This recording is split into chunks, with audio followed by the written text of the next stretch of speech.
નમસ્કાર, આપ જોઈ રહ્યા છો CNCG ગુજરાત। સિદ્ધપુરના બાવળના ઝાડ નીચે બેસીને કરવામાં આવતી બકરું શ્રાદ્ધ વિધિ જે આખા વિશ્વમાં એકમાત્ર સિદ્ધપુરમાં જ થાય છે।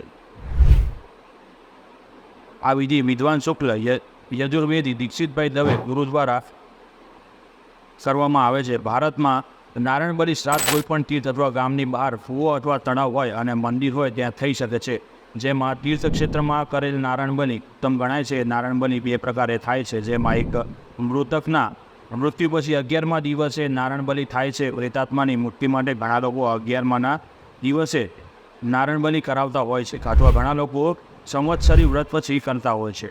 નારાયણ બલિ અને બકરું શ્રાદ્ધ બંને અલગ છે। આખા ભારતની અંદર બકરું શ્રાદ્ધ સિદ્ધપુરમાં જ માત્ર થાય છે। સિદ્ધપુરમાં આ વિધિ સિદ્ધપુરના વિદ્વાન બ્રાહ્મણોની અલગ ઓળખ ગણાય છે। સિદ્ધપુરમાં જે લોકો કરાવે છે તે બાવળના ઝાડ નીચે બેસીને કરાવે છે।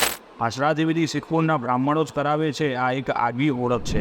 આની અંદર બકરું મૂળનો એક પિંડ, બકરું સ્તંભના 4 પિંડ અને બકરું છાયાના 25 પિંડ એમ કુલ 30થી આ શ્રાદ્ધ વિધિ કરવામાં આવે છે। જે કાચા અન્ન અને પિંડ બનાવવામાં આવે છે, જે કાચા અનાજના પિંડ બનાવવામાં આવે છે। વિધિ કર્યા પછી મુંડન કરવાનું હોય છે। મુંડન કરાવી પછી નારાયણ બલિ વિધિનો પ્રારંભ થાય છે। સર્વપ્રથમ પૂર્વાંગ અને ઉત્તરાંગ પ્રાયશ્ચિત વિધિ કરવામાં આવે છે, ત્યારબાદ નારાયણ બલિ પ્રારંભ થાય છે, જેમાં 84 પ્રકારના દુર્મરણથી મૃત્યુ પામેલા મૃતકોને દુર્મરણનો દોષોમાંથી મુક્તિ મળે છે અને તેમની સદગતિ થાય છે।